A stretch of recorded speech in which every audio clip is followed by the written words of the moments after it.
வணக்கம். தமிழக வெற்றி கழக தலைவர் விஜய் டெல்லிக்கு புறப்பட்டிருக்கார். நான் டெல்லிக்கு போனாலும் சரி, மக்கள் பிரச்சார கூட்டத்துக்கு போனாலும் சரி, எங்கே போனாலும் சரி, த்ரிஷா கூட போனாலும் தனி விமானத்தில் தான் போவேன் அப்படின்னு அடம் பிடிச்சி டெல்லி சிபிஐ வழக்கு விசாரணைக்கு தனி விமானத்தில் போயிருக்காரு. டெல்லி விசாரணைக்கு போயிருக்காரு. எதுக்காக போயிருக்கிறாரு அப்படின்னா நம்மளுக்கு எல்லாருக்கும் தெரியும், கரூர் விவகாரத்துக்கு போயிருக்காரு. ஆனால் கரூர் விவகாரம் நடந்ததுலேருந்து இந்த சிபிஐ விசாரணை வேணும் அப்படின்னு தொடர்ந்து அடம் பிடிச்சது யாரு அப்படின்னா தமிழக வெற்றி கழகத்தினர் தான். ஆனா இப்ப உள்ளடியில ஒரு ட்விஸ்ட் நடந்திருக்கு. என்ன ட்விஸ்ட் அப்படின்னு பாத்தீங்கன்னா, விஜய் அவர்கள் ஆதவ் அர்ஜுனா மேல கடும் கோபத்துல இருக்கிறாரு அப்படின்னு. ஏன்னா விஜய் இந்த நிலைமைக்கு நிப்பாட்டுறதுக்கு காரணம் முழுக்க முழுக்க ஆதவ் அர்ஜுனா தான் அப்படின்னு தமிழக வெற்றி கழகத்தினுடைய வட்டாரங்கள்ல பேசிக்கொள்றாங்க. ஜனநாயகன் படம் ரிலீஸ் ஆகாம இருக்கிறதுக்கும் சரி, விஜய் அவர்கள் சிபிஐ வழக்கு விசாரணைக்கு போனதாலும் சரி, எல்லாத்துக்குமே காரணம் ஆதவ் அர்ஜுனா தான் அப்படின்னு சொல்றாங்க. அப்படி என்ன ஆதவ் அர்ஜுனா பண்ணிட்டாரு? ஏன் ஆதவ் அர்ஜுனா மேல இந்த அளவுக்கு தமிழக வெற்றி கழகத்தினர் கோவப்படணும்? விஜய் ஏன் இந்த அளவுக்கு கடும் கோபத்துல இருக்கணும் அப்படின்னு அடுக்கடுக்கான கேள்விகள் இருக்கு. ஏன்னா கரூர் சம்பவம் நடந்த பிறகு முதல்ல தமிழ்நாட்டில் எஸ்ஐடி அவங்க தான் என்ன பண்ணாங்க, விசாரணையை அந்த வழக்கை விசாரணைக்கு பண்ணணும் அப்படின்னு சொல்லிட்டு உயர்நீதிமன்றமே என்ன பண்ணிச்சு, ஏற்படுத்துச்சு. இதுல தமிழ்நாடு அரசு எந்த விதத்திலையும் அவங்க தலையிடே இல்லை. உயர்நீதிமன்றத்துல இந்த வழக்கு போயிருச்சு. உயர்நீதிமன்றம் என்ன பண்ணாங்கன்னா, இது எஸ்ஐடி சிறப்பு புலனாய்வு குழு என்ன பண்ணும், அவங்க விசாரிப்பாங்க அப்படின்னு சொல்லிட்டு அங்க எஸ்ஐடிக்கு மாத்திட்டாங்க. ஆனா விஜய் அவர்கள் ஆரம்பத்துல எஸ்ஐடி நம்ம சமாளிச்சுக்கலாம், ஏன்னா இங்க இருக்கிற வழக்கு விசாரணை போது நம்மளுக்குள்ளே முடிஞ்சிடும், வெளியில ஒரு தலையீடு இருக்காது, அதனால இந்த வழக்கு எஸ்ஐடி மூலமா நம்ம முடிச்சுக்கலாம்பா, எந்தவித பிரச்சனையும் இல்ல அப்படின்னு விஜய் அவர்கள் சொன்னதாகவும் தகவல் இருக்கு. ஆனா ஆதவ் அர்ஜுனா தலையிட்டு தான், இல்ல எஸ்ஐடி வேண்டாம், நம்ம சிபிஐக்கு போயிட்டா அங்க நம்மளுக்கு ஃபேவரா நடக்கிறதுக்கு வாய்ப்புகள் இருக்கு அப்படின்னு சொல்லிட்டு ஆதவ் அர்ஜுனா தான் என்ன பண்ணிருக்காரு, இல்ல உச்ச நீதிமன்றத்துல சிபிஐ எங்களுக்கு வழக்கு விசாரணை செய்யணும், எஸ்ஐடி வேண்டாம் அப்படின்னு முதல்ல ஆதவ் அர்ஜுனா தான் சிபிஐ வேணும் அப்படின்னு சொல்லிட்டு அடம் பிடிச்சு என்ன பண்ணிருக்காரு, அங்க வழக்கு தொடர்ந்து இருக்கிறாரு. ஆனா அப்பவே விஜய் அவர்கள் வேண்டாம், நமக்கு எஸ்ஐடியே போதும், இங்க நடக்கிற விவகாரத்தை இங்க இருக்கிற விசாரணை நம்ம சமாளிச்சுப்போம் அப்படின்னு சொல்லியிருக்காரு. ஆனா ஆதவ் அர்ஜுனா தான் வேண்டாம்னு சொல்லிட்டு அடம் பிடிச்சு போயிருக்காரு. இவங்க கேட்டபடியே உச்ச நீதிமன்றம் என்ன பண்ணிருச்சு, சிபிஐ தான் விசாரிக்கணும் அப்படின்னு சொல்லிட்டு அவங்க என்ன பண்ணிட்டாங்க, கொடுத்துட்டாங்க. ஆரம்பத்துல இது நம்மளுக்கு வெற்றி அடைஞ்சிருச்சு, நம்ம கேட்டதை கொடுத்துட்டாங்க அப்படின்னு ஆதவ் அர்ஜுனா முதற்கொண்டு தமிழக வெற்றி கழகத்தில் இருக்கிற எல்லாருமே என்ன பண்ணாங்க, கொண்டாடினாங்க. ஆனா இவங்க நினைச்சது ஒண்ணு, நடந்தது வேற.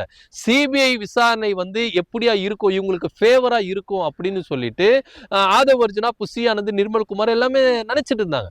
கரூர்ல நடக்கிற வரைக்கும் ஓகே, இந்த விசாரணை கரூர்ல நடந்துருச்சு, அது வரைக்கும் ஓகே, இவங்க இதை மட்டும் பார்த்துட்டு இது நம்மளுக்கு ஸ்மூத்தா போகுது, ஓகே நம்மளுக்கு கேட்ட மாதிரி தான் இருக்குது அப்படின்னு நினைச்சிட்டாங்க. ஆனா டெல்லிக்கு வர வச்சு ஆதவ் அர்ஜுனாவும் புசி ஆனந்தும் நிர்மல்குமாரும் சுற்றி வளைக்கப்பட்டு கேள்விகள் மேல கேள்வி கேட்டு தொலைச்சதுனால ஆதவ் அர்ஜுனாவை மிரண்டுட்டாராம். அப்ப டெல்லியில என்ன மாதிரி கிளைமேட் இருக்கும் அப்படின்னு சொல்லிட்டு நம்மளுக்கு தெரியும், ஏசி ரூம் வேற, இந்த ரூம்லயே வடவெடுத்து வேர்த்து வீர்த்து என்ன பண்ணிருக்காரு, ஆதவ் அர்ஜுனா இருந்திருக்கிறாரு. கேட்கிற கேள்விக்கு முரண்பாடான பதில்களை சொல்லியிருக்கிறாரு.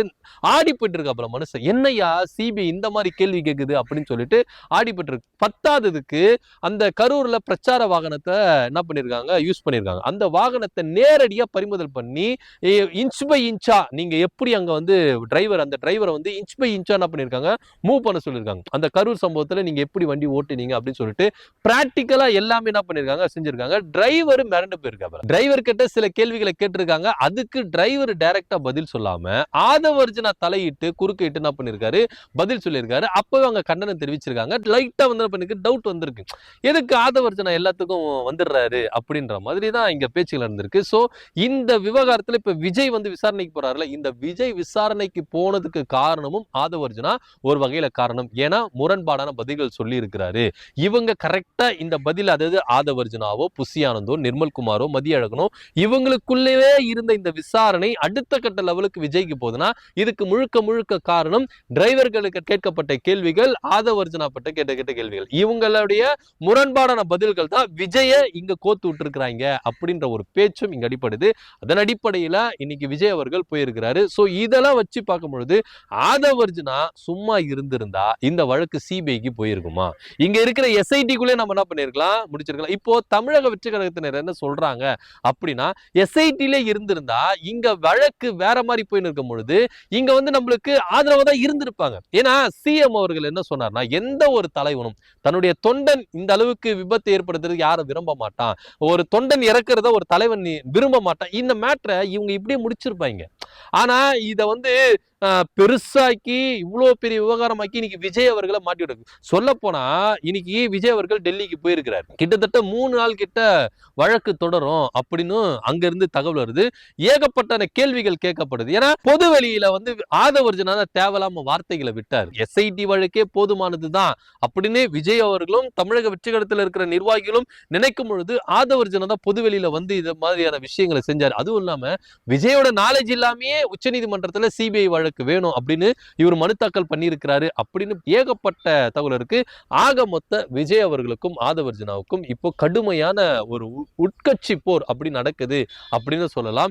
இந்த விஷயத்துல ஆதவர்ஜுனா மேல விஜய் அவர்கள் கடுமையான கோபத்துல இருக்கிறாரு. இன்னைக்கு சிபிஐ விசாரணைக்கு போயிருக்கிற விஜய் அவர்களுக்கு ஏகப்பட்ட கேள்விகள் கேட்கப்படுது. ஏன் நீங்க லேட்டா கிளம்புனீங்க, குறித்த நேரத்துல ஒண்ணு ஏன் லேட்டா கிளம்பி, நீங்க சினிமாக்கு லேட்டா கிளம்பிருக்கீங்களா, ஷூட்டிங் லேட்டா கிளம்பிருக்கீங்களா அப்படின்னு நிறைய கேள்விகள் இருக்கு. இதனிடையில ஜனநாயகன் பட விவகாரமும் இப்படி இருக்கும் பொழுது இன்னொரு வழக்கு வெளியே வந்திருக்கு. வருமான வரித்துறை வந்து என்ன பண்ணிருக்காங்க, 1.5 கோடி கிட்ட அபராதம் போட்டிருக்காங்க. இது நியாயமானதுதான் அப்படின்னு சொல்லிட்டு அந்த வழக்கு என்ன பண்ணிருக்கு, விசாரணைக்கு வந்திருக்கு. சுத்தி சுத்தி ஒரு பக்கம் வருமான வரித்துறை, ஒரு பக்கம் சிபிஐ, ஒரு பக்கம் ஜனநாயகன் பட விவகாரம், இப்படியாய் விஜய் அவர்களை இந்த பொங்கலை கடுமையா ஒரு வேதனைக்குள்ளாக்கிருக்கு அப்படின்னு சொல்லலாம். ஏன்னா தென் மாவட்டங்கள்ல விஜய் அவர்கள் சமத்துவ பொங்கல் கொண்டாடலாம் அப்படின்னு சொல்லிட்டு தான் பிளான் போட்டிருந்தாங்க. பொதுவா திமுக, அதிமுக மற்ற கட்சியினர்லாம் வந்து என்ன பண்ணுவாங்க, சமத்துவ பொங்கல் கொண்டாடுவாங்க. ஆனா விஜய் அவர்களும் தென் மாவட்டங்கள்ல சமத்துவ பொங்கல் ஒரு நிகழ்ச்சியை, பிரம்மாண்டமான ஒரு நிகழ்ச்சியை பண்றதுக்கு வெயிட் பண்ணியிருந்தார். ஆனா இன்னைக்கு அவரு டெல்லிக்கு போனதுனால பொங்கல் எல்லாம் முடிஞ்சிட்டு தான் வெளியே வருவாரு அப்படின்னு இங்க பேசப்படுது. ஆக மொத்த தமிழக வெற்றி கழகத்தினுடைய சமத்துவ பொங்கல் டெல்லியில தான் இருக்கும், சிபிஐ அலுவலகத்துல தான் இருக்கும் அப்படின்னு பேசப்படுது. இன்னும் இந்த சிபிஐ விசாரணையில என்ன மாதிரியான அப்டேட்ஸ் வரப்போகுது அப்படின்ற பொறுத்திருந்து பார்க்கணும். தமிழக வெற்றி கழகத்துல ஆதவர்ஜுனாவுக்கு விஜய் அவர்களுக்கு முற்று மோதல் இருக்குது அப்படின்னு தமிழக வெற்றி கழக வட்டாரத்துல பேசிக்கிறாங்க. ஏன்னா இன்னைக்கு விஜய் அவர்கள் சிபிஐ விசாரணைக்கு போய் ஆஜராகிறதுக்கு காரணமே ஆதவர்ஜுனா அப்படின்னு பேசப்படுது. இதை பத்தியோட கருத்து என்ன அப்படின்னு கீழே கமெண்ட் பண்ணுங்க. நன்றி, வணக்கம்.